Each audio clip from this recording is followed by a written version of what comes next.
തിരഞ്ഞെടുക്കുകയും. ഹല്ലേലൂയ. ആ പദം ഇന്ന് രാത്രി ഞാൻ ഒന്ന് പോയിന്റ് ചെയ്യാൻ ആഗ്രഹിക്കുകയാണ്. നിങ്ങളിൽ എത്ര പേർക്ക് നിങ്ങളുടെ ഹൃദയത്തിനകത്ത് ഉറപ്പുണ്ട് ദൈവം നിങ്ങളെ തെരഞ്ഞെടുത്ത വ്യക്തിയാണെന്ന്? ഓക്കെ, ആ ഉറപ്പുള്ളവരുടെ കരങ്ങൾ ദൈവം ഒന്ന് കാണട്ടെ. വണ്ടർഫുൾ. ഹല്ലേലൂയ. ദൈവം നമ്മളെ തെരഞ്ഞെടുത്തു. എന്താ തെരഞ്ഞെടുക്കുക എന്ന് പറഞ്ഞാൽ? ഇലക്ഷൻ ഓഫ് ഗ്രേസ്, കൃപയാലുള്ള തെരഞ്ഞെടുപ്പ്. ആക്ച്വലി ഇപ്പൊ ഞാൻ ഈ വിഷയം സംസാരിക്കുമ്പോൾ നമ്മുടെ നാട്ടിൽ, നമ്മുടെ ഇന്ത്യയിൽ വലിയൊരു തിരഞ്ഞെടുപ്പ് കഴിഞ്ഞു. എന്റെ ചോദ്യം, തിരഞ്ഞെടുപ്പ് കഴിയുന്നതോടുകൂടെ, തിരഞ്ഞെടുക്കപ്പെടുന്നതോടുകൂടെ എല്ലാവരും MP ആകുന്നോ? എല്ലാവരും MLA ആകുന്നോ? ഇല്ല. എല്ലാവരും കേന്ദ്രമന്ത്രി, സെൻട്രൽ മിനിസ്റ്റർ ആകുന്നോ? ഇല്ല, ആകുന്നില്ല. തിരഞ്ഞെടുക്കുക എന്ന് പറഞ്ഞാൽ ക്രിസ്തുവിൽ അവൻ നമ്മെ തെരഞ്ഞെടുത്തു എന്ന് എഴുതിയിരിക്കുന്നത്. ഓക്കെ, തെരഞ്ഞെടുക്കുക എന്ന് പറഞ്ഞാൽ അതിന്റെ അർത്ഥം ലക്ഷങ്ങളുടെ ഇടയിൽ നിന്ന്, ആയിരങ്ങളുടെ ഇടയിൽ നിന്ന് ഒന്നിനെ എടുക്കുന്നതാണ് തെരഞ്ഞെടുപ്പ്. ഓക്കെ ഓക്കെ നിങ്ങളൊരു ഒരു ഒരു വെഡിങ് സെന്ററിൽ ചെല്ലുമ്പോൾ, ഒരു ടെക്സ്റ്റൈൽസിൽ ചെല്ലുമ്പോൾ, ആ ടെക്സ്റ്റൈൽസ് ഒത്തിരി ഷർട്ടുകൾ ഉണ്ടാകും. പക്ഷെ ആ ഷർട്ടുകൾക്കിടയിൽ നിന്ന്, നൂറുകണക്കിന് ഷർട്ടുകൾക്കിടയിൽ നിന്ന് നിങ്ങൾക്കിഷ്ടമുള്ളത് എടുക്കുന്നതാണ് തെരഞ്ഞെടുപ്പ്.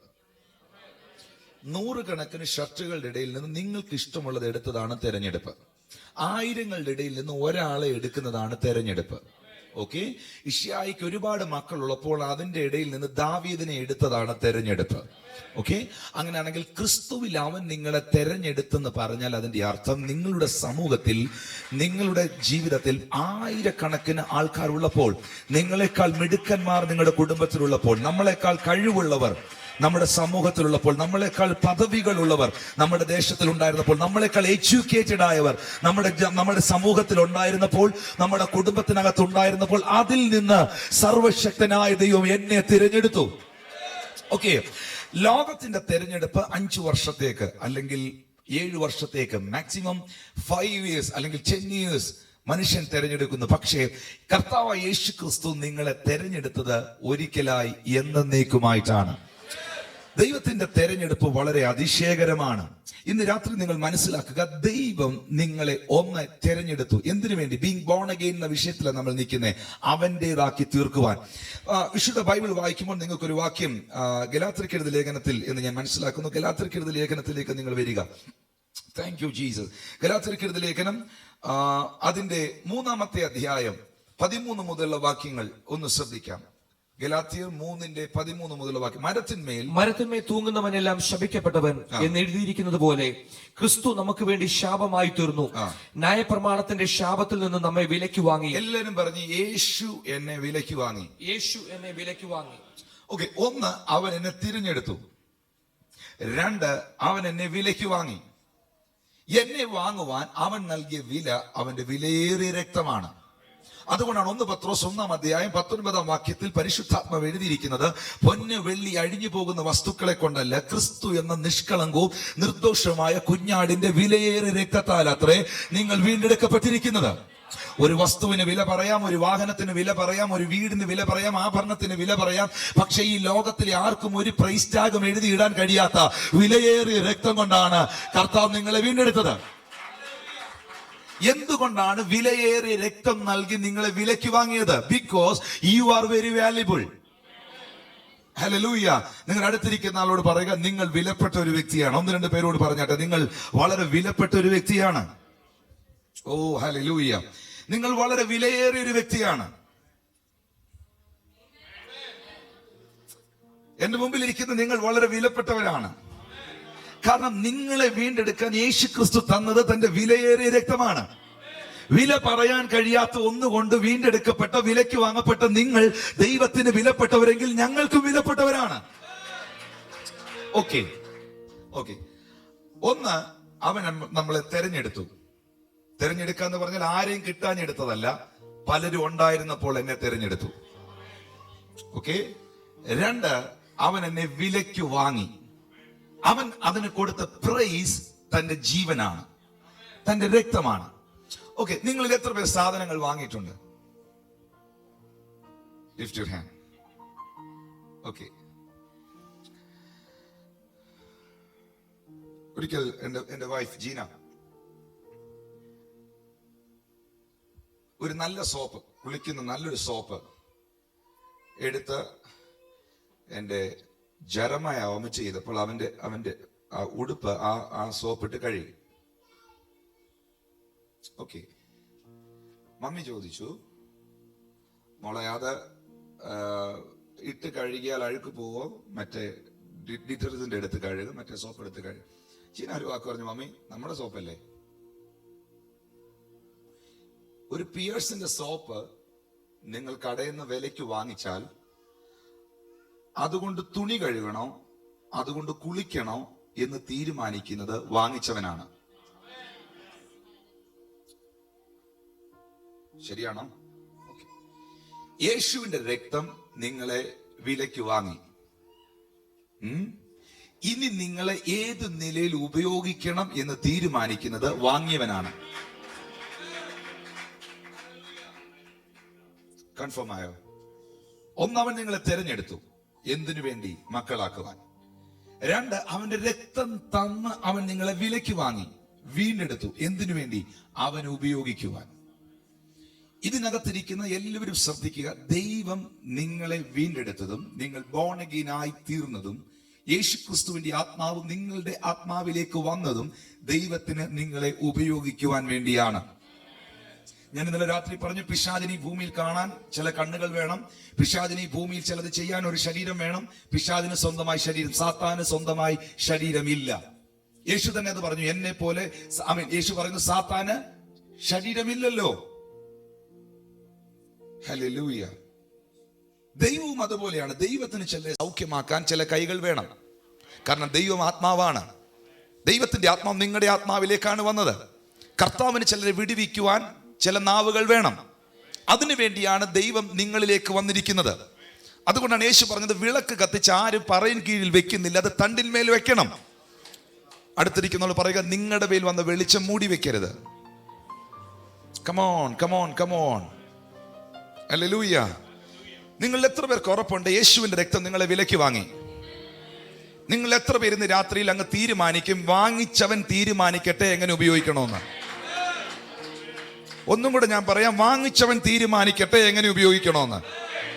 എത്ര പേര് അങ്ങനെ എഗ്രി ചെയ്യുമെന്ന് രാത്രിയിൽ? വാങ്ങിച്ചവൻ തീരുമാനിക്കട്ടെ. അടുത്തിരിക്കുന്നവർ കൈ കൊടുത്ത് പറ, ഇനി മേലിൽ പിറുപിറുക്കരുത്. സ്തോത്രം. മേലിൽ ഇനി ഒരു കാര്യത്തിൽ കുറ്റം പറയരുത്. എനിക്കതില്ലല്ലോ, അത് കുറഞ്ഞു പോയല്ലോ, ഈ ശുശ്രൂഷ ഇല്ലല്ലോ, ആ ശുശ്രൂഷ ചെയ്യാൻ പറ്റിയില്ലല്ലോ. കുശവന്റെ ചക്രത്തിനകത്തിരിക്കുന്ന കളിമണ്ണിനെ ഫ്ലവർ വൈസ് ആക്കണോ, ചട്ടിയാക്കണോ, കലമാക്കണോ എന്ന് തീരുമാനിക്കുന്നത് അതിനകത്തിരിക്കുന്ന ചെളിയല്ല, കുശവനാണ്. നിങ്ങളിൽ നമുക്ക് പാടാൻ എളുപ്പമുണ്ട്, കുശവൻ കയ്യിൽ. നമ്മളെല്ലാരും പ്രാർത്ഥിക്കാറുണ്ട്, കർത്താവേ നിന്റെ ഹിതം നടക്കണേ അപ്പാ, കർത്താവേ നിന്റെ ഹിതം മാത്രം നടന്നാ മതിയേ, നിന്റെ ഹിതം നടക്കണേ, ഏപ്രിൽ 28 പ്രവർത്തിക്കണേ. ഹലോ, കർത്താവേ നിന്റെ ഹിതം നടക്കണേ, ഏപ്രിൽ 28 പ്രവർത്തിക്കണേ. കൈവക്കണ്ട, പ്രാർത്ഥിച്ചാ മതി. ഹല്ലേലൂയ. ഓക്കെ, ദൈവം നിങ്ങളെ തെരഞ്ഞെടുത്തു, ദൈവം നിങ്ങളെ വിലയ്ക്ക് വാങ്ങി. മൂന്നാമത്തെ വളരെ ഇമ്പോർട്ടന്റ് ആയ ഒരു കാര്യം ഞാൻ നിങ്ങളോട് പഠിപ്പിക്കുന്നു. മക്കളാക്കി തീർക്കുവാൻ യേശുക്രിസ്തു മുഖാന്തിരം പിതാവായ ദൈവം എന്നെ ദത്തെടുത്തു. Read that word. Ephesians chapter 1 words I think 3 or 4. Read.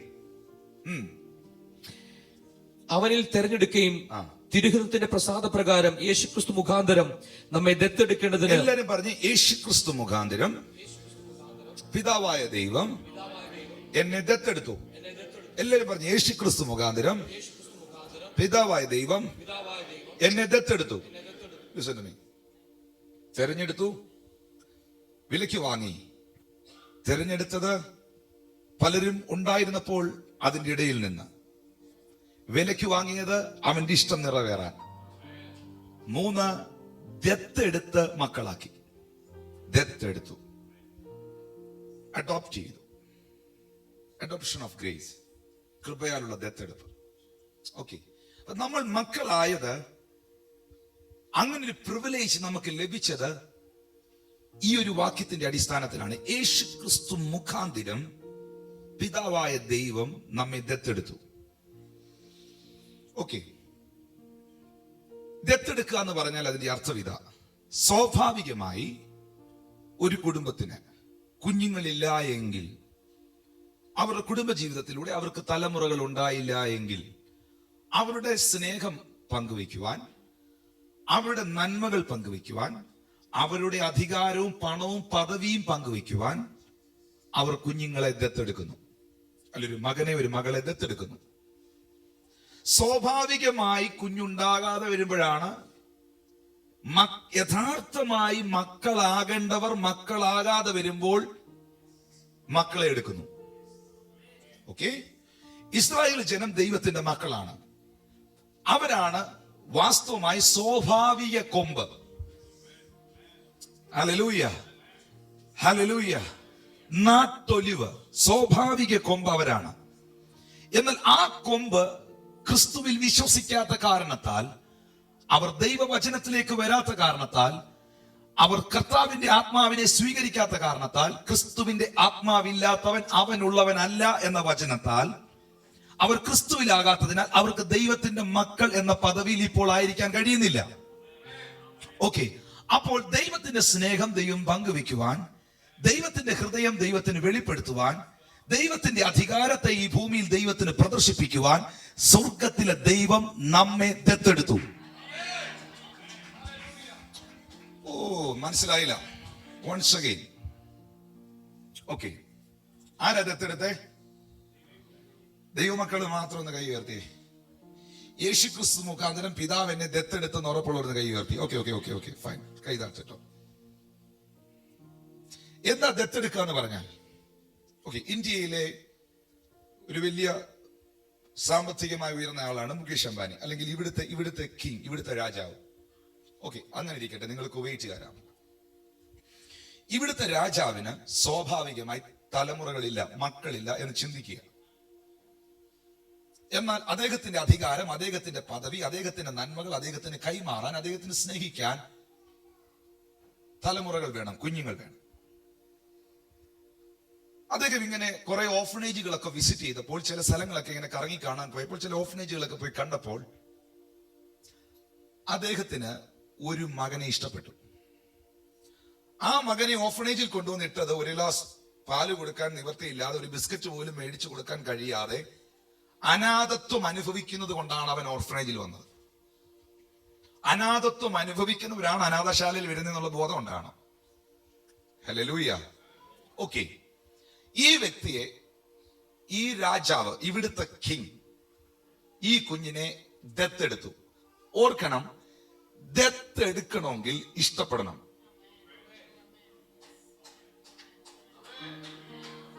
കാണുന്നതിനെയെല്ലാം ദത്തെടുക്കത്തില്ല. ഞാൻ വളരെ സിമ്പിളായിട്ടാ പറയുന്നെങ്കിൽ ഇത് അകത്ത് കയറുന്നവർക്കായി സ്തോത്രം. കാണുന്നതിനെയെല്ലാം ദത്തെടുക്കത്തില്ല. ചുമ്മാ കാണുന്നതിനെല്ലാം ദത്തെടുത്തോണ്ട് വീട്ടിൽ വരത്തില്ല. ഒത്തിരി സെർച്ച് ചെയ്ത്, ഒത്തിരി അന്വേഷിച്ച് മനസ്സിന് പിടിച്ചതിനെ ദത്തെടുക്കൂ. അങ്ങനെങ്കിൽ യേശു ക്രിസ്തു മുഖാന്തരം പിതാവ് എന്നെ ദത്തെടുത്തെങ്കിൽ അതിനർത്ഥം സ്വർഗത്തിന് എന്നെ ഇഷ്ടമായെന്ന. കമോൺ. ഓക്കെ, സ്വന്തം കൈ നെഞ്ചോട്ടോട് വെച്ച് പറയാ, ദൈവത്തിന് എന്നെ ഇഷ്ടമായി. ഇനി പറയരുത് ആ വ്യക്തി എന്നെ നോക്കി ചിരിച്ചില്ലെന്ന്. ഇനി പറയരുത് അവർക്ക് എന്നോട് എന്തോ ഉണ്ടെന്ന്. ഒന്നും കൂടെ നിങ്ങൾ കേൾക്കുന്ന ശബ്ദത്തിൽ നിങ്ങൾ പറയുക, ദൈവത്തിന് എന്നെ ഇഷ്ടമായി. ലോകത്തെ മുഴുവൻ സൃഷ്ടിച്ചവൻ എന്നെ ഇഷ്ടമായി. സർവശക്തനായവൻ എന്നെ ഇഷ്ടമായി. നിങ്ങളുടെ അടുത്തിരിക്കുന്ന ആളിനെ യേശുവിന് ഭയങ്കര ഇഷ്ടമാണ്. പിന്നെ നിങ്ങൾക്ക് എന്നാ പിണക്കം? അടുത്തിരിക്കുന്ന കൈ കൊടുത്ത് പറ, നിങ്ങളെ യേശുവിന് ഭയങ്കര ഇഷ്ടമാണെന്ന് പറഞ്ഞേ. ചിലര് പറയുന്നില്ല.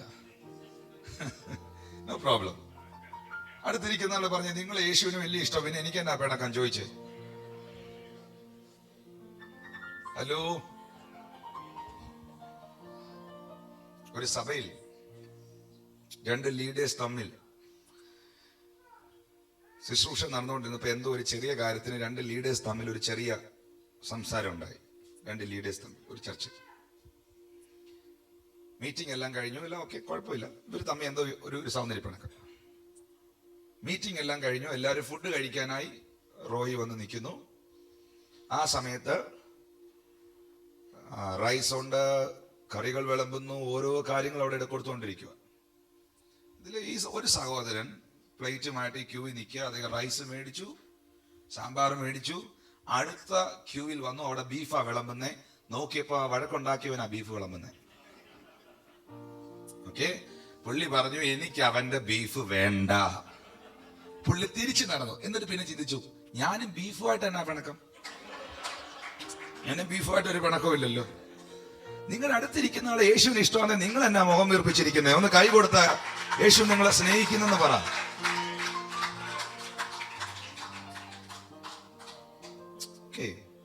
ദത്തെടുക്കണമെങ്കിൽ ഇഷ്ടപ്പെടണം. ഹല്ലേലൂയ. ഓക്കെ, ഇവിടുത്തെ കിങ്, ഇവിടുത്തെ രാജാവ് ഈ കുഞ്ഞിനെ ദത്തെടുത്തു. അനാഥമായി കിടന്ന നിവൃത്തിയില്ലാത്ത കുഞ്ഞിനെ ദത്തെടുത്തു. ഇവന് ഇനി ഒരു ബിസ്ക്കറ്റ് വേണോന്ന് പറഞ്ഞാൽ ഇങ്ങനെ ഒരു ബിസ്ക്കറ്റ് ഫാക്ടറി മേടിച്ചു കൊടുക്കും.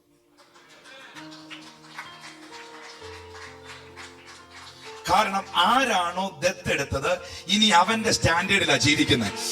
കമോൺ, ഇതൊരു വെളിപ്പാടായിട്ട് അകത്ത് കയറുന്നവർക്കായി സ്തോത്രം. യേശു ക്രിസ്തു മുഖാന്തരം പിതാവ് എന്നെ ദത്തെടുത്തു.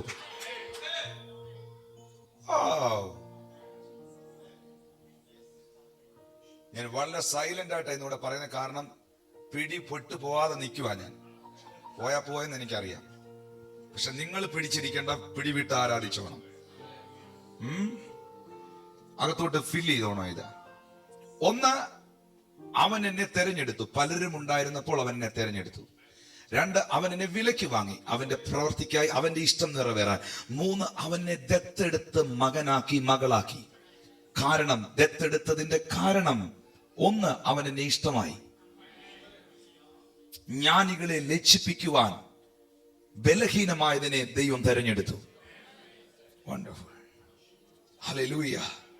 Thank you Jesus. അവൻ എന്നെ ഇഷ്ടമായി. രണ്ട്, ആരാണോ നിങ്ങളെ ദത്തെടുത്തത്, ദത്തെടുത്തവന്റെ സ്റ്റാൻഡേർഡിൽ വേണം നിങ്ങൾ ജീവിക്കാൻ. ആരാണ് നിങ്ങളെ ദത്തെടുത്തത്? മൂക്കിൽ ശ്വാസമുള്ള ഒരു രാജാവ്, ഇവിടുത്തെ ഒരു രാജാവ് ഒരു കുഞ്ഞിനെ ദത്തെടുത്താൽ ആ മകൻ, ആ മകൾ ആ രാജാവിന്റെ സ്റ്റാൻഡേർഡിൽ വളരുമെങ്കിൽ നിങ്ങളെ ദത്തെടുത്തത് മൂക്കിൽ ശ്വാസം പോകുന്ന ഒരാളല്ല. ജീവനുള്ള ദൈവമാണ്, സർവശക്തനാണ്, ഒറ്റ വാക്കുകൊണ്ട് സകലത്തെ വിളിച്ചു വരുത്തുന്നവനാണ്. Who is your father?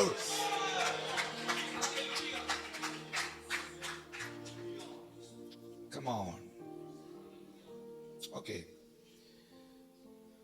ഒരു 2000 above കുവൈറ്റ് ദിനാർ സാലറി ഉള്ള ആരെങ്കിലും ഉണ്ടെന്ന് കൈ ഉയർത്താമോ? ധൈര്യമായിട്ട് ഉയർത്തിക്കോ. Okay, come brother, that brother, Daniel brother, come here,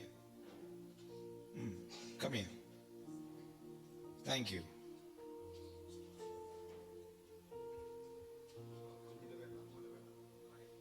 Brian. Okay, ബ്രയലിന് ഇപ്പൊ എത്ര വയസ്സുണ്ട്? 8 വയസ്സ്. 2000 above Kuwait dinar Daniel brother salary വാങ്ങിക്കുന്നു. Good, very good.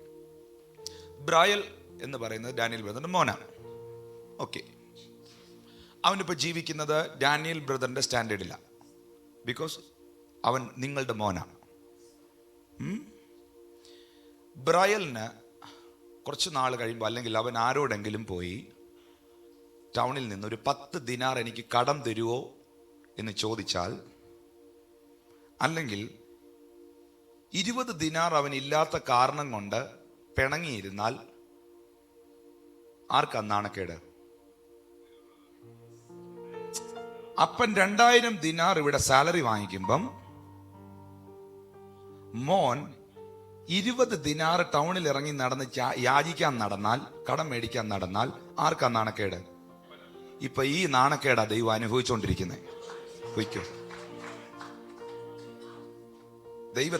ദൈവത്തിന്റെ അവസ്ഥ ഇപ്പൊ ഇതാ. ഓ ഈസ് യുവർ ഫാദർ. ഇന്നലെ രാത്രി ഞാൻ പറഞ്ഞു, യേശു കർത്താവ് പ്രാർത്ഥിക്കാൻ പഠിപ്പിച്ചപ്പോൾ പറഞ്ഞു, നിങ്ങൾ ഇവണ്ണം പ്രാർത്ഥിക്കണം. പ്രാർത്ഥനയുടെ മോഡൽ സ്വർഗസ്ഥനായ ഞങ്ങളുടെ പിതാവേ. ദൈവത്തെ പിതാവേ എന്ന് വിളിക്കാനുള്ള റൈറ്റ് സ്വർഗം നമുക്ക് തന്നു. ഓക്കെ, ആ ദൈവം യേശുക്രിസ്തു മുഖാന്തരം നിങ്ങളെ ദത്തെടുത്തു, നിങ്ങളെ മക്കളാക്കി. ഇപ്പോൾ നിങ്ങൾ ജീവിക്കുന്നത് അപ്പന്റെ സ്റ്റാൻഡേർഡിലാണ്. നിങ്ങൾ വീണ്ടും ജനിച്ച കാരണത്താൽ നിങ്ങൾ ഇപ്പോൾ ദൈവ ഭവനത്തിലെ അംഗമാണ്. ദൈവം ഇപ്പോൾ നിങ്ങളുടെ പിതാവാണ്. ഇതെത്ര പേർ വിശ്വസിക്കുന്നു? ഹല്ലേലൂയ. ഓക്കെ, നമുക്ക് ഇങ്ങനൊരു മനുഷ്യനെ വേദോസ്തവത്തിൽ കാണാം. അദ്ദേഹത്തിന്റെ പേരാണ് അബ്രഹാം. അബ്രഹാം എങ്ങനെ അനുഗ്രഹിക്കപ്പെട്ടു എന്ന് ശ്രദ്ധിക്കുക. കം ഓൺ, റീഡ് ഗലാത്യർക്ക് എഴുതിയ ലേഖനം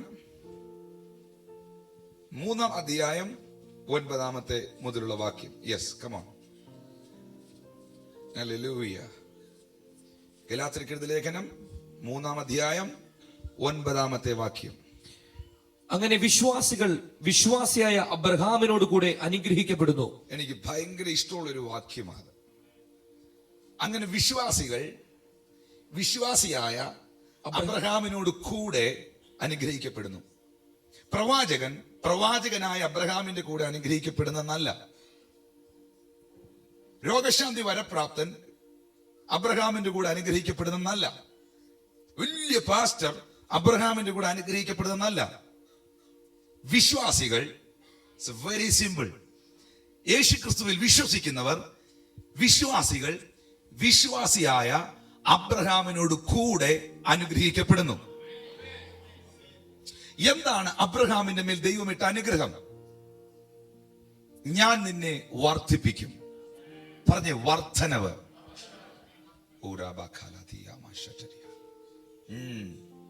ബോണഗീനായ വീണ്ടും ജനനം പ്രാപിച്ച യേശുക്രിസ്തുവിന്റെ മക്കൾ എന്നുള്ള പദവിയിൽ നിൽക്കുന്ന സകലർക്കും ദൈവം വെച്ചിരിക്കുന്ന ഒന്നാണ് വർദ്ധനവ്. ഇന്ന് രാത്രി ഞാൻ ചിലരെ നോക്കി പ്രവചിക്കുന്നു, ഇപ്പോഴുള്ള പലതിലും നിങ്ങൾക്ക് വർധന ഉണ്ടാകും. നിങ്ങളുടെ സാമ്പത്തികത്തിൽ വർധന ഉണ്ടാകും, നിങ്ങളുടെ പ്രാർത്ഥനാ ജീവിതത്തിൽ വർധന ഉണ്ടാകും, നിങ്ങളുടെ അഭിഷേകത്തിൽ വർധന ഉണ്ടാകും, നിങ്ങളുടെ ശുശ്രൂഷയിൽ വർധന ഉണ്ടാകും. ദൈവം നിങ്ങൾക്ക് വെച്ചിരിക്കുന്ന എല്ലാ നന്മകളിലും നിങ്ങൾക്ക് വർധന ഉണ്ടാകും. കാരണം ആ വർധനവ് ആമീൻ അബ്രഹാമിന്റെ മക്കൾക്ക് ദൈവം വെച്ചിരിക്കുന്നതാണ്. ദൈവം കുറച്ചു കളയുന്നവനല്ല, ദൈവം വർധനവിന്റെ ദൈവമാണ്. Hallelujah, hallelujah. ദൈവം സൃഷ്ടിച്ചപ്പോൾ എന്നാ പറഞ്ഞേ? സകലതും വർദ്ധിച്ചു പെരുകട്ടെ എന്നവൻ അരുളി ചെയ്തു. ഹല്ലേലൂയ. വർധനവ് ദൈവത്തിൽ നിന്ന് വരുന്നു. എന്നാൽ അറക്കുവാനും നിലവിലുള്ളത് മോഷ്ടിക്കാനും നിലവിലുള്ളത് മുടിച്ചു കളയാനും നിൽക്കുന്നവനാണ് പിശാച്. എന്നാൽ നിങ്ങൾ ഇന്ന് രാത്രി തിരിച്ചറിയുക, ദൈവം നിങ്ങൾക്ക് വർധനവ് തരുന്നവനാണ്. ദൈവം നിങ്ങളെ വർദ്ധിപ്പിക്കുന്നവനാണ്. അബ്രഹാമിനോട് ദൈവം പറഞ്ഞു, ഞാൻ നിന്നെ വർദ്ധിപ്പിക്കും. 2, നിന്റെ പേർ ഞാൻ വലുതാക്കും. നിന്റെ സന്തതി ആകാശത്തിലെ നക്ഷത്രങ്ങളെ പോലെയും കടൽക്കരയിലെ മണൽത്തരിയെ പോലെയും വർദ്ധിപ്പിക്കും. നിന്നെ അനുഗ്രഹിക്കുന്നവനെ ഞാൻ അനുഗ്രഹിക്കും, നിന്നെ ശപിക്കുന്നവനെ ഞാൻ ശപിക്കും. ഗലാത്യർക്ക് ലേഖനത്തിൽ പൗലോസ് പറയുന്നു, അങ്ങനെ വിശ്വാസികൾ വിശ്വാസിയായ അബ്രഹാമിനോട് കൂടെ അനുഗ്രഹിക്കപ്പെടുന്നു.